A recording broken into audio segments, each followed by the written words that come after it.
जब भी फलों की बात होती है तो आम का जिक्र ज़रूर होता है। आम के फल को नज़रअंदाज नहीं किया जा सकता है। आम गर्मी के मौसम में इसका भारत देश में काफ़ी डिमांड भी होता है, अन्य देशों में भी होता है। तो इसकी वजह से काफ़ी सारे किसान, देश में किसान भाई जो हैं वो इसकी खेती भी करते हैं। कई ऐसी किस्में हैं जिनको लोग, काफ़ी कम लोग जानते हैं। हमारे साथ आज हम आपको एक ऐसे किसान से मिलवाएंगे जो लखनऊ में आम की बागवानी करते हैं, और आपको जानकर आश्चर्य होगा कि इनके बाग में लगभग जो है 352 किस्म के आम के पौधे लगे हुए हैं। हमारे साथ लखनऊ के सुचित शुक्ला जी हैं। सुचित भाई, बहुत बहुत स्वागत है आपका। नमस्कार आपको भी। कितनी ये जिस बाग में हम लोग खड़े हैं जी, कितने किस्म के आम यहाँ पे लगे हुए हैं? यहाँ पे 352 वैरायटीज़ हैं मैंगो की जो लगी हुई हैं। जी। जी, ये 7 एकड़ में फैला हुआ है ये ऑर्चर्ड, और ये सैम्पल ऑर्चर्ड हमने एक रेडी करा है किसानों के लिए, अच्छा। ताकि वो आ पाएँ और अलग अलग विभिन्न वैरायटीज़ देख पाएँ, किस तरह मॉडर्न मैंगो का एग्रीकल्चर किया जाता है वो समझ पाएँ और उसको अडॉप्ट करें। तो उसके लिए मेरे पिताजी श्री एस.सी. शुक्ला जी ने यहाँ पर 352 वैरायटीज़ लगाई हैं जी, उससे जानेंगे, लेकिन ये बताइए कौन सी वैरायटी का आम है? ये टॉमी एटकिंस है, उसका छोटा पौधा है ये अभी। हाँ। जी, इसके बड़े पेड़ लगे हैं। ये अमेरिका का फ्लोरिडन एरिया से मैंगो है, और ये काफ़ी बड़ा साइज़ में होता है, एंटीऑक्सीडेंट रिच होता है। सामने लगा है, ये भी वही प्रजाति है? नहीं, ये सब अलग अलग वैरायटी हैं। यहाँ पे लगभग 50 वैरायटीज़ हैं जो कलर्ड मैंगोज़ की हैं। अच्छा। ये अरुणिमा मैंगो है। अच्छा जी, ये पूसा द्वारा डेवलप किया गया है प्रजाति, और ये खाने में बहुत ही स्वादिष्ट होता है, और इसकी शेल्फ लाइफ बहुत ज़्यादा होती है। 14-15 दिन ये आम ख़राब नहीं होता है। जी, आइए। तो ये किसका आइडिया था यहाँ पे, जैसे 352 किस्म के आपने आम लगाए हैं, तो ये किसका आइडिया था यहाँ पे इस तरीके की, और वो भी लखनऊ जैसे राजधानी में, शहर में, जहाँ गांव की बात हो तो सोचा जा सकता है? देखिए, लखनऊ में बड़े समय से ही खान पान बड़ा फेमस रहा है। तो यहाँ पे आप देखेंगे कई सारे एरिया, जैसे ये सभी आम हैं, अलग अलग वैरायटी। ये कौन सी वैरायटी है? ये आपका साउथ ईस्ट एशिया की वैरायटीज़ हैं, थाईलैंड के मैंगोज़ हैं। अच्छा जी। और तो पापा का एक ये इरादा हुआ कि हम मैंगो लगाते हैं जो अप्रोच में हो आपके हॉर्टी टूरिज्म के पॉइंट ऑफ व्यू से, और किसानों के पॉइंट ऑफ व्यू से, कि वो आएँ और इसको एक्सपीरियंस करें। तो उन्होंने इसको लगभग वो 40 साल से हैं इस फील्ड में, बट 10 साल पहले उन्होंने इस बाग की स्थापना करी थी। अच्छा, ये अंबिका मैंगो है। अच्छा, अंबिका आपने दिखाया हमको अभी?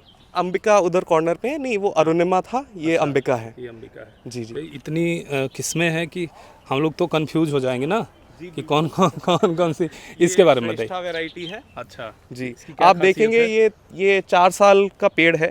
आप हाइट देखिए और देखिए कितना फ्रूटिंग है, कितनी हैवी डेंस फ्रूटिंग है। इसका एक एक पीस इन कलर्ड मैंगोज का 100 रुपये प्रति पीस जाता है। तो ये एडवाइस किया जाता है कि एक पेड़ पे आप 100 आम बस रोकें। अच्छा। और उनको अच्छा साइज़ और अच्छा ग्रोथ लेने दें। वो एक पेड़ का 100 मैंगो इंटू 100 रुपये, आपने 10,000 रुपये एक पेड़ से ले लिया इनकम। अच्छा, तो ये बताइए कि जो आम है, आम की फसल उत्तर प्रदेश की तो मुख्य बागवानी फसल है ये। हाँ जी। आम की फसल, तो इसके इतर भी आपने बताया कि पिताजी का आपके आइडिया था, इससे और भी कहीं बाग है कि बस यही बाग? नहीं, हम लोग के पास लगभग 100 एकर्स में मैंगो प्लांटेशंस हैं, बट ये सैम्पलिंग के लिए किया गया है। जैसे आप हमारी बड़ी बागों में जाएंगे तो 10 एकड़ में आपका अंबिका लगा हुआ है, फिर 10 एकड़ में चौसा लगा हुआ है, 10 एकड़ में दशहरी लगा हुआ है। तो इस प्रकार से पहले प्लांटेशंस करी जाती थी। अब थोड़ा डेंस प्लांटेशन, मॉडर्न प्लांटेशन करी जाती है। जितने प्लांट्स हम 1 एकड़ में लगाते थे, अब उसके हम 4 गुने प्लांट्स लगाते हैं। तो ये थोड़ा एक्टिव फॉर्म ऑफ प्लांटेशन है, एक्टिव मैनेजमेंट है फार्म का। अच्छा, बताइए कि सुचित जी की यहाँ जो ये आम की बागवानी आपने किया है, तो यहाँ से आम की बिक्री भी करते हैं, क्या होता है? हाँ, हम लोग आम की बिक्री भी करते हैं, और यहाँ पर हम प्लांटेशंस के लिए भी, फार्मर्स के लिए पौध भी तैयार करते हैं। दोनों चीज़ें ही हैं। जो हम लोग देखते हैं। आपने प्लांटेशन की बात की, तो जो युवा किसान जो है आम की खेती करना चाहे, उसको आम की बागवानी करना चाहे, तो क्या लगता है आपको, क्या बताएंगे आप उसको, मेरे कैसे हिसाब से तो ऐसी बागवानी? बड़ा ही अच्छा अपॉर्चुनिटी है मार्केट में। आप इंडिया में देखेंगे कि इतनी ज़्यादा पॉपुलेशन है और एक टॉप एंड पे एक बहुत ही प्रीमियम क्लाइंटल भी रेडी है, जो पैसा खर्च करना चाहता है अच्छे ऑर्गेनिक मैंगो खाने के लिए, ठीक है, जिसमें दवा ना पड़ी हो। जैसे आप देखेंगे एक ये एक्टिव फॉर्म है कि आप पेस्टिसाइड डालने की जगह आमों को बैगिंग कर लें। आपको ना दवा डालनी है और ना बारिश में इस पे कोई असर पड़ेगा। जैसे कई बार आम काला हो जाता है रेंस के बाद। तो अगर इस फॉर्म से वो एग्रीकल्चर करते हैं, तो अगर उन्होंने 1 एकड़ में 400 पेड़ लगाए और 10,000 एक पेड़ उनको रिटर्न दे रहा है, तो कुछ नहीं तो आपने 40 लाख का बिजनेस कर लिया।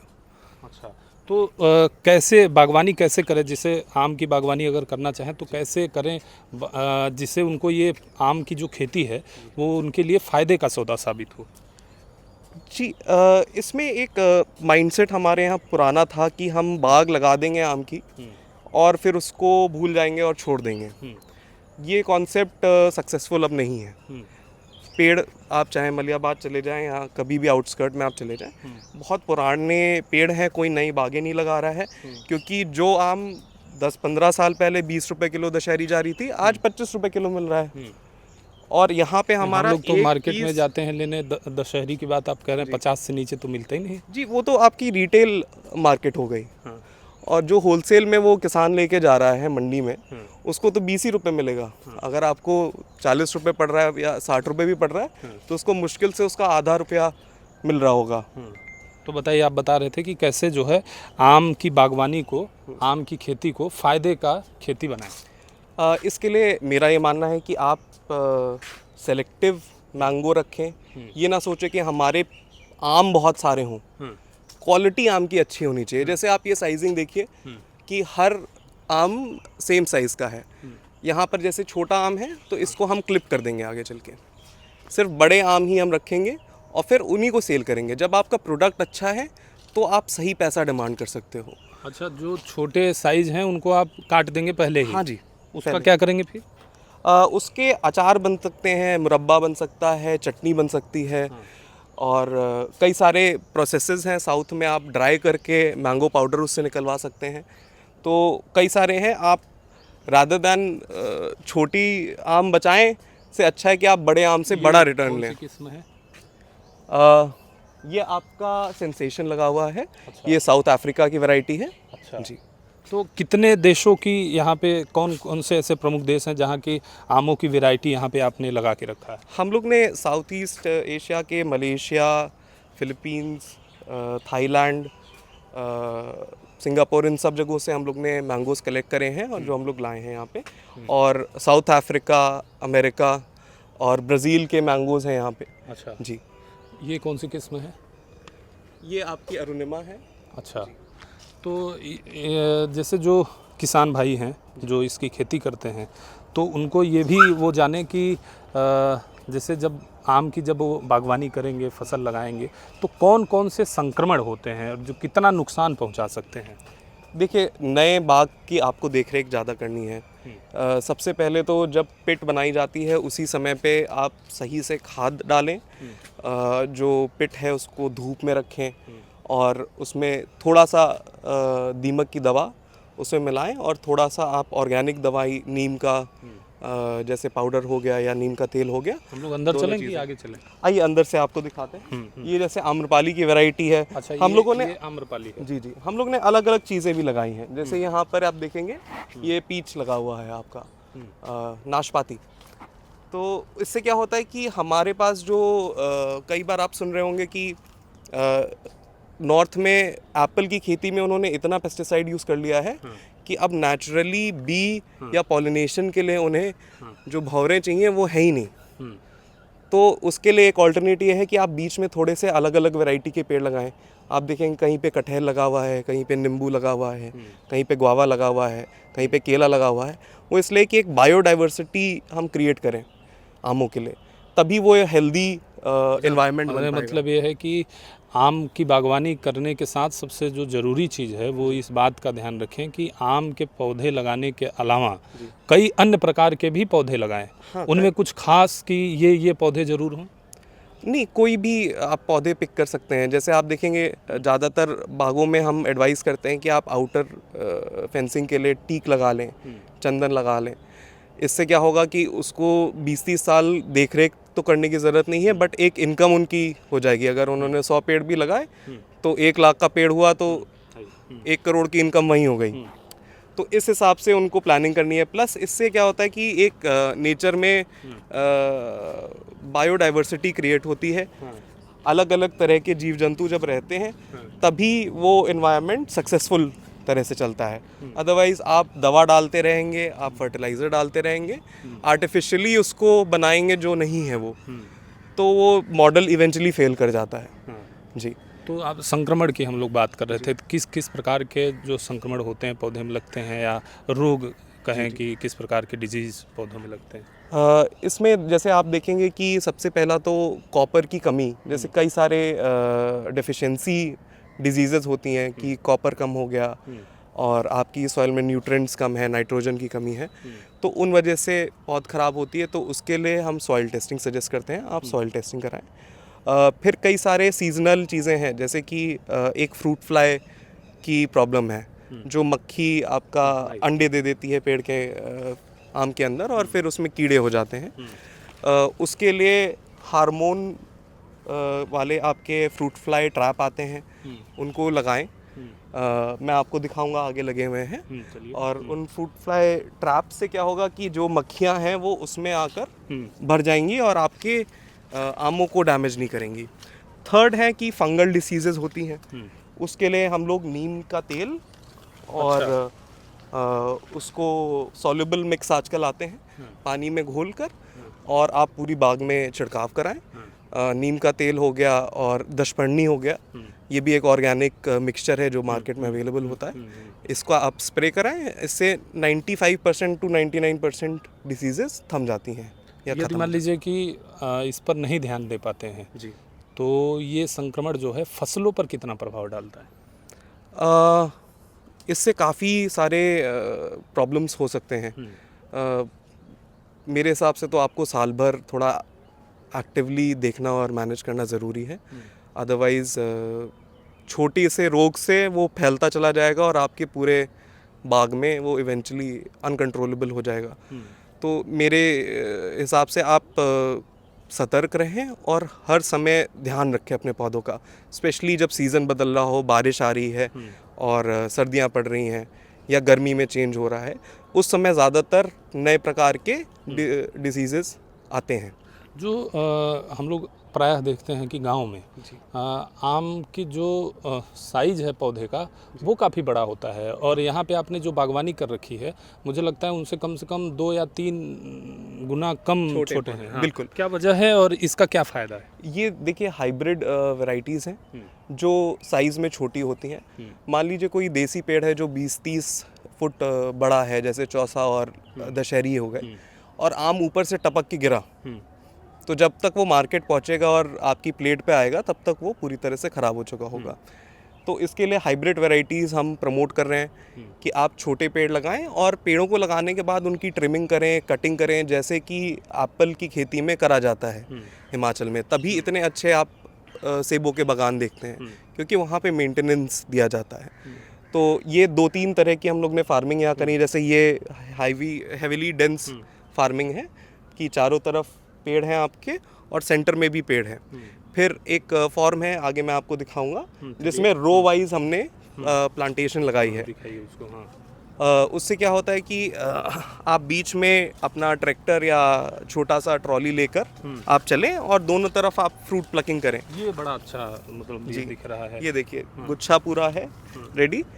ये अंबिका का है पौध जी, तो उसका गुच्छा है। ये देखिए आपके कई अलग अलग वैरायटीज़ हम लोग ने प्लांट। ये क्या, ये कौन सी, ये दशहरी है क्या है? नहीं, ये दशहरी नहीं है।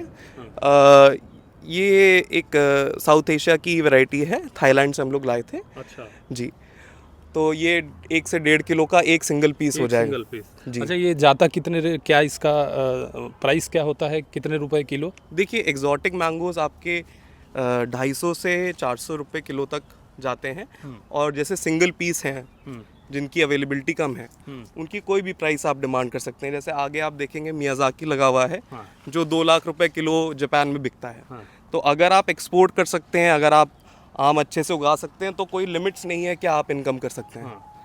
तो मैं यही सजेस्ट करूँगा कि इंडिया के जो फार्मर्स हैं, जो आपके व्यूअर्स हैं, वो अच्छे से मेहनत करें और मैंगोज़ को ग्रो करें और एक मार्केट को आइडेंटिफाई करें और उसको टारगेट करें। जो रो वाली आपने बात की कि उसको ना, जो पौधे हैं उनको रो में लगाना चाहिए। हाँ जी। वो थोड़ा दिखाइए, और उसका क्या फ़ायदा है रो में लगाने का? जो एक निर्धारित दूरी मायने रखती है क्या पौधों से, क्या होनी चाहिए? हाँ, यूजुअली हम 20 फीट की दूरी सजेस्ट करते हैं। अच्छा। और अगर आपको बहुत ही डेंस फार्मिंग करनी है तो 10 फीट की दूरी से भी काम करा जा सकता है। बट हाँ, जितनी आप दूरी कम करते जाएंगे उतनी मेहनत आपके एंड से बढ़ती जाएगी कि आपके पास मान लीजिए छोटा एरिया है, आपको बड़ी फसल लेनी है, तो आप मेहनत करके उस ज़मीन पे कुछ उगा सकते हैं। जैसे ये रो फार्मिंग है, तो बीच में हमने 8 फुट का दायरा छोड़ दिया। ये 20 फुट है दोनों तरफ से, बीच में 8 फुट की हमने लेन छोड़ दी है। आप आराम से जाइए, इसको कटिंग करिए। इसको, ये जो पेड़ आप देख रहे हैं जो आपकी रो पे आ गए हैं, इनको हम काट देंगे आगे चलकर और इनको ट्रिम करते जाएंगे। ना इनको हम बड़ा होने देंगे ना चौड़ा होने देंगे, और दोनों तरफ से हार्वेस्टिंग करी जाएगी। अच्छा जी। तो क्या एक पेड़ में जो है, एक पौधे में जैसे एक आम का एक पौधा है, हाँ जी। हाँ, तो उसमें 2 या 3 किस्म के आम आपने उगाए हैं या ऐसा है? हाँ, कहाँ पे? हमने ग्राफ्टिंग करके कई सारी वैरायटीज़ एक पेड़ में लगाई हैं। आप हम लोग ने 10-10 वैरायटीज़ एक पेड़ में लगाई हैं। अच्छा। और 5-6 वैरायटीज़ का तो अभी फ्रूटिंग हो रहा है, मैं आपको दिखा दूंगा आगे। जी। बट ये आई थिंक रेजिडेंशियल और थोड़ा मार्केटिंग के लिए अच्छा फॉर्म है। या अगर आपको पूरा जीर्णोद्धार करना हो, मान लीजिए आपकी कोई पुरानी बाग है दशहरी की, उसको आपको कन्वर्ट करके अंबिका की बनानी है या मल्लिका की बनानी है, आम्रपाली की करनी है, तो आप पूरे पेड़ को कटवा कर उसकी ग्राफ्टिंग कर सकते हैं। उससे धीरे धीरे रिप्लेसमेंट होता चला जाता है। वो पौधा दिखाइएगा जिसमें आपने कई ग्राफ्टिंग के माध्यम से आपने तैयार किया थोड़ा है। सा आगे चला। तो एक चीज़ और बताइएगा कि ये जो आपने लगाए हैं 352 किस्म के यहाँ पे पौधे बागवानी में, तो इनका ख्याल रखना कितना मुश्किल होता है कि आसानी से देख रेख कर लेते हैं? नहीं, एरिया कम है, आराम से आप कर सकते हैं। अगर आप खुद किसान हैं तो 2-3 साथियों के साथ आप सीजनल हेल्प में ये अच्छा गिरा है। हाँ जी, पका हुआ है जी। तो सीज़न में आपको 2-3 हेल्पर्स की ज़रूरत पड़ती है, और बाकी आप खुद मैनेज कर सकते हैं। आपको एक ट्यूबवेल की ज़रूरत पड़ेगी ताकि आप सिंचाई सही से कर पाएँ। ये कितने एकड़ में आपकी बागवानी है लगभग? इस बाग का जो इसमें हमने सैंपल ऑर्चर्ड बनाया है 7 एकड़ का है। और इसका जो लागत आया है वो कितना आया है? लागत कभी कैलकुलेट तो नहीं करा गया, एक अनुमानित बताइए। बट अनुमानित अगर आप कैलकुलेट करें तो एक नई बाग सेट करने के लिए आपको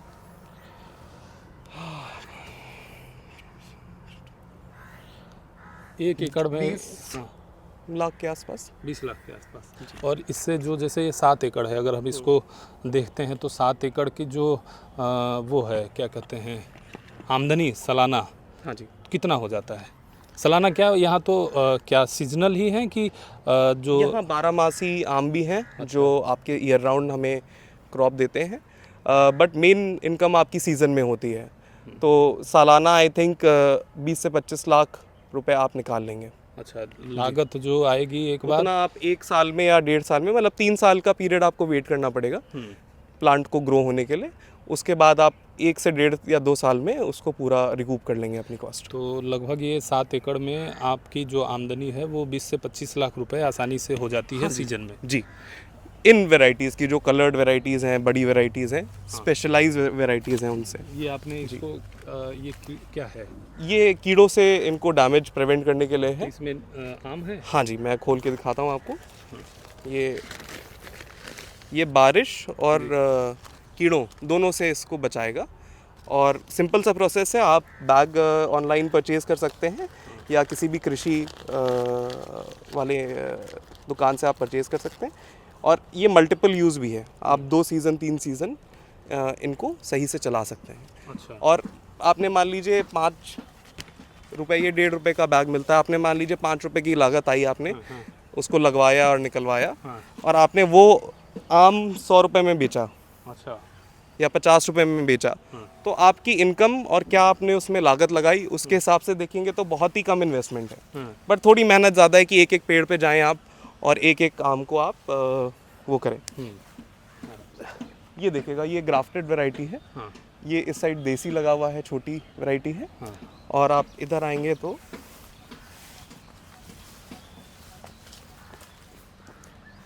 यहाँ पर योगीराज लगा हुआ है। अच्छा, ये योगीराज है। हाँ जी, योगीराज का मतलब ये क्या मुख्यमंत्री योगी आदित्यनाथ से मतलब है कि? हाँ जी, उनके नाम पे इसको रखा गया है। अच्छा। ये हम लोग ने नई वैरायटी है, हम लोग के पास 160 वैरायटी हैं देसी मैंगोज़ की, जो हम क्रॉस करके नए मैंगोज़ प्रिपेयर करते हैं। मान लीजिए हमने 100 नए पौध बनाए, उसमें से 2 अच्छे निकले, तो उसको हमने एक नाम दिया है योगीराज जी। और यहाँ पे आप देखेंगे अभी प्रचलन में है, अंगूर दाना लगा हुआ है, वो देखिए छोटा सा एक ही पीस बचा है। तो ये छोटे गुच्छे में बंच में होते हैं मैंगोज़। अच्छा। और इनको आप लगाएं तो सजावट के लिए बड़ा ही अच्छा है, खट मिठा सा स्वाद होता है। अच्छा। बहुत ही अच्छा लगता है देखने में। ओके जी। तो पानी सिंचाई आपने देखा कि आपने लगा रखा है, ये स्प्रिंकलर है कि क्या है? नहीं, ये स्प्रिंकलर सेटअप हम लोग ने पहले करा था। अच्छा। बट वो छोटे पेड़ों के लिए सक्सेसफुल होता है। ओके। और बड़े बागान पे, क्योंकि ये पुराना भी बागान था, तब तक उतना प्रचलन नहीं था स्प्रिंकलर सेटअप का और ड्रिप इरिगेशन का। तो यहाँ पे तो हम लोग ने ट्यूबवेल के हिसाब से सेटअप कराया। बट नई बाग हो तो मैं सबको सजेस्ट करूँगा कि वो ड्रिप इरिगेशन लगाएं, उससे उनको बहुत ही अच्छी ग्रोथ मिलेगी और बहुत ही तेज़ ग्रोथ मिलेगी प्लांट्स को। तो ड्रिप इरिगेशन की तो आपने बता दिया, लेकिन ये बताइए कि कौन सा मौसम ऐसा होता है जिस मौसम में आम के पौधे की देख रेख की ज़रूरत बहुत ज़्यादा होती है, जिसमें पौधे के ख़राब होने की चांसेस जो है वो बढ़ जाते हैं? देखिए, साल में 2 टाइम 15-15 दिन है जब आपको बहुत ध्यान रखना है। अच्छा। एक है विंटर्स में, जब शीतलहर पड़ जाती है और कहते हैं पाला जो पड़ रहा है, तब आपको थोड़ा सा फ्लडिंग करके और पेड़ों का देख रेख करना ज़रूरी कैसे है। करना होता है? जैसे पूरी बाग में आप पानी भर दीजिए और 1-1.5 फीट पानी भरा रहे आपकी बाग में, मेड़ वेड़ बनाकर आप ढंग से पानी भर दीजिए, ताकि पेड़ ठंड के मारे उनको डैमेज ना हो। और एक है एक्सट्रीम गर्मी, जैसे इस साल की गर्मी 45 डिग्री 46 डिग्री हमने टेम्परेचर देखा लखनऊ का जाते हुए। तो उसमें आपको अगर ज़रूरत है तो आप नेट से भी ढक सकते हैं पेड़ों को, उसमें भी पानी का काफ़ी यूज़ करा जाता है ताकि टेम्परेचर कंट्रोल्ड रहे आपके फार्म का। तो मतलब कि आम का जब सीज़न है तब तो देख रेख करना ही है, उससे ज़्यादा ज़रूरी हो जाता है कि जब आम का सीज़न नहीं है तब पौधे की देखभाल की आवश्यकता ज़्यादा होती है। जी, जिन लोगों को देखिए रुचि है वो अपने पेड़ों से दूर नहीं रह पाएंगे। आप इनको अपना बच्चा समझिए और इनकी देखरेख करिए तो ये आपको अच्छे रिटर्न देखेंगे। जैसे आप बगल में इन दोनों पेड़ों को देखिए, ये 7 साल पुराने पेड़ हैं और एक एक आम की वैल्यू आप देखिए, ये गुच्छा जैसे है, ये 1000 रुपए का गुच्छा आपके सामने लटक रहा है। बस इतना सा 3 2 5 2 7 आम जी 2 किलो हो गया। अगर आप प्रीमियम मार्केट में इसको सेल करने जाएंगे तो आपको 400 से 500 रुपए किलो। मार्केट की आपने बात की थी, यहाँ मार्केट की क्या उपलब्धता है लखनऊ में? वैसे तो राजधानी है, लेकिन क्या कभी ऐसा भी होता है कि जो प्रीमियम मार्केट की आपने बात की तो उसकी दिक्कत आती है क्या? देखिए, हर जगह कंपटीशन है और अगर आपको कहीं पे भी स्टैंड बनाना है तो आपको थोड़ा तो रेजिलियंस या थोड़ा जुझारू होना पड़ेगा। और ज़रूरी ये है कि आप हताश ना हो। हर प्रोडक्ट का एक कस्टमर है और आप अगर प्रोडक्ट की वैल्यू नहीं करेंगे तो सामने वाला क्यों करेगा? वो तो चाहता ही आपसे। आप जाते होंगे मार्केट में, आप देखते होंगे, मैं कई बार देखता हूँ कि सब्जी लेने जाते हैं तो 10 रुपये किलो तरोई बिक रही होती है, 20 रुपये किलो बिक रही होती है, तो 15 में बोलते हैं। आप यही कभी आप बिग बाज़ार में जाते हैं तो आप शर्ट का भाव नहीं मोल तोल करते हैं। तो जब आप अच्छा तरह से अपना प्रोडक्ट बेचेंगे तो वो हर मार्केट में एक्सेप्टेबल है। और इसके लिए मैं सजेस्ट करूँगा कि थोड़ा सा धैर्य रखें, आप अपना प्रोडक्ट अच्छा रखें, आपको आपका कस्टमर ढूंढते हुए आ जाएगा। आप युवा हैं तो युवाओं के लिए आपका एक तो बागवानी तो कर ही रहे हैं, तो किसानी के क्षेत्र में आजकल तो काफ़ी युवा आ रहे हैं, तो उनको लेकर क्या कहेंगे आप कि कैसा है ये क्षेत्र, क्या है? बहुत ही प्रोत्साहन भरा हुआ एक्चुअली स्टेप है। मैं देख रहा हूँ कि मेरे एज ग्रुप के कई सारे लोग किसानी में आ रहे हैं और वो एक अलग माइंडसेट से आ रहे हैं। जैसे पहले के किसानी में स्पेशली जब आप फ्रूट्स की बातें करते थे या बागान की बातें करते थे, तो लोग सोचते थे हमने एक बाग लगा दिया और उसको छोड़ दिया और वो मुझे पैसा देता जाएगा। बट ऐसा होता नहीं है, कई बार डैमेज हो जाता है। तो अब क्या आप अगर नए लोगों को देखेंगे तो कोई आपका क्रॉप की डबल ट्रिपल हार्वेस्टिंग कर रहा है। जैसे यहाँ पे भी हमने आमों के साथ में जब छोटे थे तो हमने हल्दी उगाई थी कि वो जो 2-3 साल है जेस्टेशन पीरियड है, पेड़ को बड़े होने का समय है, तो उसमें हल्दी उगा के हमने बम्पर क्रॉप्स ली और हल्दी ने हमारी सॉइल को न्यूट्रिएंट रिच करा, नाइट्रोजन रिच करा। आप इसी तरह मटर भी लगा सकते हैं, कई सारे अलग अलग चीज़ें हैं जो आप प्लांट कर सकते हैं। और ये इनोवेशन तभी आप देखेंगे जब मार्केट में एजुकेटेड बच्चे जो एग्री का कोर्स कर रहे हैं या जिनको रुचि है, उन्होंने खूब रिसर्च करा है, वो उतरेंगे। तो वो आप देखेंगे कि देश में धीरे धीरे आपका एग्रीकल्चर भी एक अच्छा इनकम सोर्स और एक अच्छा क्या कहते हैं बिजनेस माना जाएगा। हाँ, आपने बहुत सही बात की कि अच्छा बिजनेस माना जाएगा, लेकिन जैसे कोई भी युवा जो बिजनेस कर रहा है, अन्यथा किसी अन्य कारोबार से वो है नौकरी कर रहा है, तो एक जो समाज में किसानों के प्रति जो लोगों की मनोदशा है, अरे ठीक है किसान ही तो है, तो उसको लेकर क्या कहेंगे आप कि ये कैसा ये चलन है, ये बदलाव होना चाहिए कि नहीं होना चाहिए? देखिए, कई अलग अलग प्रकार के किसान हैं। देखिए, कुछ तो जो हमारे पुराने किसान हैं जो सही में गर्मी में और पानी ना आने की वजह से जिनको घाटा होता है, उनकी तरफ मेरी सहानुभूति है। बट आप नए किसानों को भी देखेंगे, या पंजाब साइड आप चले जाइए और किसान को देखिए तो उनके यहाँ ट्रैक्टर भी हैं और उनके यहाँ फॉर्च्यूनर भी हैं। ऐसा यूपी में क्यों नहीं हो रहा है, मेरा सवाल ये है। तो उन्होंने कुछ अडाप्ट करा, कुछ सीखा और उन्होंने उस हिसाब से खेती करी। अब समय दोबारा से बदल रहा है। पहले आप देखेंगे ग्रीन रेवोल्यूशन हुआ, खूब पेस्टिसाइड और केमिकल्स का इस्तेमाल करके बम्पर क्रॉप्स ली गई, और अब आप देख रहे हैं कि पंजाब में जो ग्रोथ है उनके ग्रेन्स की, वो धीरे धीरे कम होती चली जा रही है।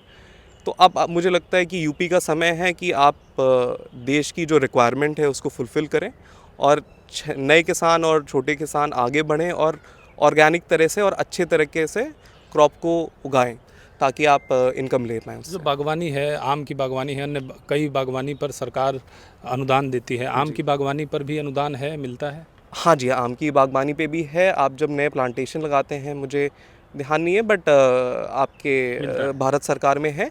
प्लस आप कोई भी इक्विपमेंट लेंगे, अगर आप ड्रिप इरिगेशन लेंगे, उस पर 50 से 60%, कुछ उसमें तो 75% तक का आपको सब्सिडी मिलता है। सरकार हमेशा किसानों की बात करती है, और जब से भाजपा सरकार बनी है, मोदी जी या योगी जी आए हैं, तब से किसानों को लेकर के एक ना मतलब सामान्य से अधिक लोग चर्चा करना शुरू कर दिए हैं।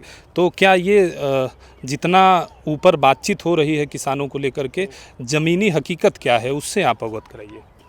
देखिए, हमारे भी कई सारे बाग हैं और हम लोग भी किसान में रजिस्टर्ड हैं पोर्टल्स में, तो हमें तो बड़ा बेनिफिट है। देखिए, थोड़ा सा पढ़ाई और सूझबूझ हर फील्ड में ज़रूरत है, नहीं तो हर भला इंसान भी धोखा खा सकता है। हमने जैसे कि अपनी एग्रीकल्चर प्रोड्यूस हम लोग सीधे कृषि केंद्र पे बेचते हैं, जो हमारा धान और गेहूं होता है, और 1.5 दिन में या कई बार तो उसी दिन ही पैसा आपके खाते में आ जाता है। पहले मुझे याद है जब मैं छोटा था तो पिताजी इसको मंडी लेके जाते थे। वहाँ के जो बीच के मिडिलमैन थे, बिचौलिए जो थे, वो महीने 3-3 महीने तक पेमेंट नहीं करते थे। तो एक तरफ प्रेशर होता था कि जिनसे आपने खाद लिया है, बीज लिया है, उनको आपको पेमेंट करना है, और दूसरी तरफ से जहाँ आपने फसल बेची वहाँ पे आपको इनकम तुरंत नहीं मिल रही है। तो एक तो वो सिस्टम सरकार ने मेरे हिसाब से बहुत ही अच्छे से इम्प्रूव करा है। दूसरा सब्सिडी के फॉर्म में और जो क्या कहते हैं मंथली थोड़ा सा उनका जो पेंशन है लेडीज़ के लिए और किसानों के लिए, तो उसके भी ऑफ़र आए। हम लोगों ने तो खैर मना कर दिया, हम ठीक ठाक काम कर रहे हैं। बट मान लीजिए किसी की फसल नहीं चल रही है तो उनके लिए जो सब्सिडी गवर्नमेंट भेजती है वो बहुत ही मायने रखती है, स्पेशली छोटे किसान के पास बहुत ही ज़्यादा मायने रखती है। उसका घर चले, उसकी ज़मीन बिके उस साल।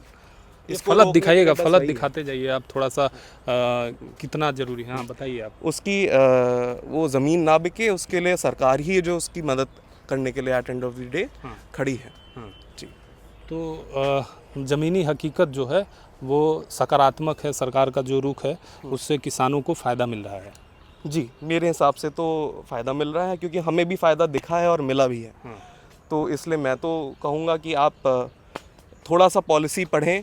देखिए कोई भी आप हमारे यहाँ एक कहावत है कि आप घोड़े को नदी तक ले जा सकते हैं, पानी नहीं पिला सकते हैं। तो पॉलिसी बनी है, आप अगर जागरूक हैं और थोड़ा सा भी पढ़े लिखे हैं या आप मदद मांगना भी जानते हैं तो अपने गांव से या अपने परिवार से किसी भी पढ़े व्यक्ति को वो बुकलेट्स और पॉलिसीज़ की कॉपी दिलवाइए जो ऑनलाइन ईजिली अवेलेबल हैं। किस हेड में आपकी किसानी आती है उससे आप सब्सिडी के लिए अप्लाई करें। बहुत ही आसान सा प्रोसेस है।